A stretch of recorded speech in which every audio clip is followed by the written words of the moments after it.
What's going on, guys? My name is Derek. Welcome to my channel, Euro Superbike Life, or ESBK Life for short. Before we jump into today's track day video, I want to share a few things with you about what you're going to see in the video. Now, the video is only about 10 minutes long, but I'm probably going to talk for 5 or 10 minutes, so it's going to make it a 15 or 20 minute video. I'll try to keep it short, I promise. But I want to share a few things with you guys before we jump into the video that I'm actually editing right behind me. Number one is I finally got the data export from my i2M Chrome Pro 2 dash to work. Actually, the export has always worked, but I always had to work with the data. So tools like Race Render and Dashware and Verb Edit, so I could do my gauge overlays so that they could work, and I could never get it to work. And with the help of i2M support, I was able to get that export file to work. So you're going to see some new overlay gauges on this video. So in addition to the track layout and time and speed, you're also going to see a few others. So in the comments below, leave me some comments as to if you like the gauges, if you think they're too much, if there's some other data points that you'd like to see. Because I know sometimes people go crazy with overlaying gauges and they just go crazy and it's hard to focus on the content. And I don't want that to take away. I want that to be in addition to the content that you're watching. So if you feel like it's too much, please let me know. I can remove some of that stuff or make them smaller or so forth. The other thing you're going to see is the track layout that I'm using this time identifies braking and acceleration zones. And I just thought it was an interesting data point. So you're going to see them. Green is going to be acceleration, red is going to be braking, and then there's going to be some colors in between. Now, the braking isn't actually true braking because I don't have a brake sensor that picks up that data yet. It's on its way.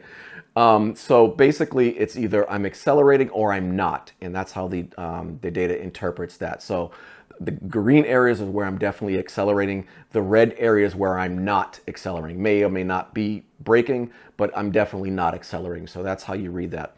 I also did a ghost overlay or a ghost image for my best lap, which really wasn't needed. I don't know why I did it for this video, because this entire track day I wasn't really working on going fast, if you will. So I'm riding at NYST, so New York Safety Track. I think my best lap ever there is like a 138 something, and I was running mid 140s all day today. So I was really working on the two things that have plagued me over the past year, and that's poor body position and transitioning left to right on the bike.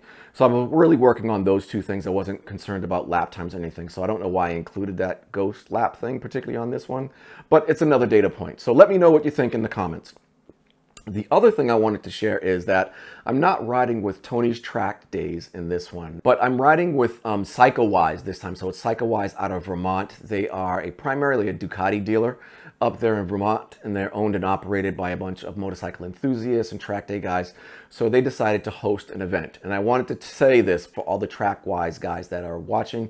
Fabulous event. It was just a one-day event on Monday, last Monday and a half. It depends on when this actually gets posted, but it was on a Monday.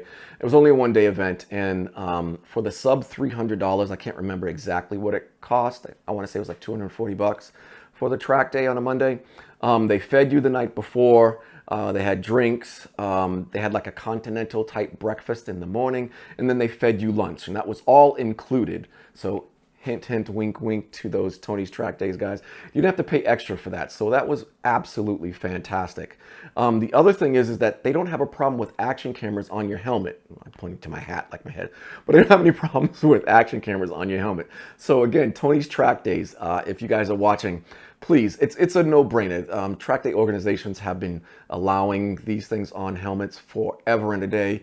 If I could have multiple tethers of the action camera on my bike, then I can have multiple tethers on my helmet if you want. So let's really rethink about doing that if there are any Tony's Track Days people that are watching.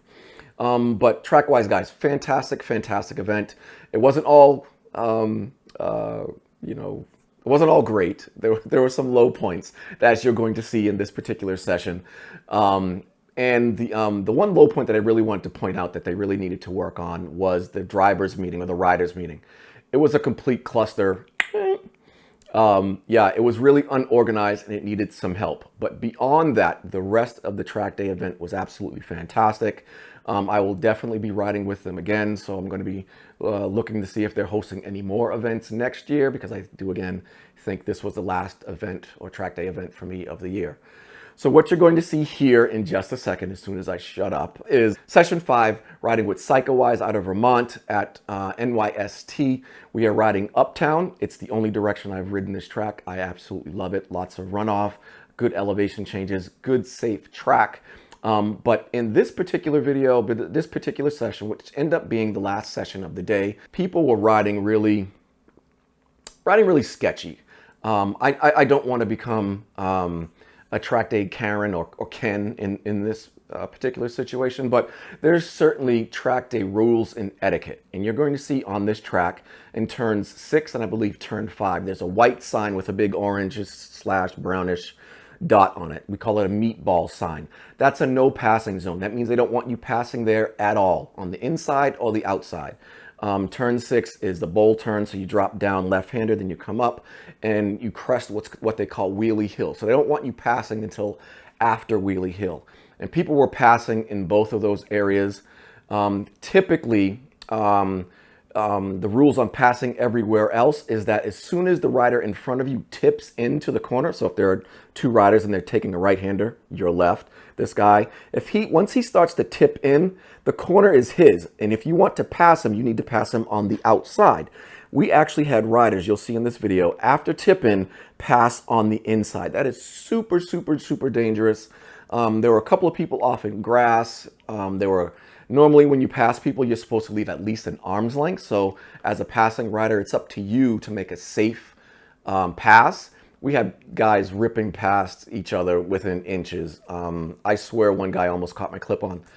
You'll see in the video. So yeah, I don't know these guys. I was there by myself, so I wasn't riding fast. I was just working on those 2 things that I was telling you about. I was riding in the intermediate group. So they don't use colors. So the groups here were still 4 groups, and it was basically the same group that I run with at Tony's. So they have beginner, novice, intermediate, and advanced. I was riding in intermediate because I didn't want to ride with the fast group, was slowing things down, but maybe I should have, as you'll see in this video. So enough talk. Again, thanks for the support. Thanks for watching the video. Please leave comments below about what you're going to see here today, as well as the gauges. Give me your feedback on gauges. Give me your feedback on the session number 5. But I'm Derek. Thanks again, guys, for watching.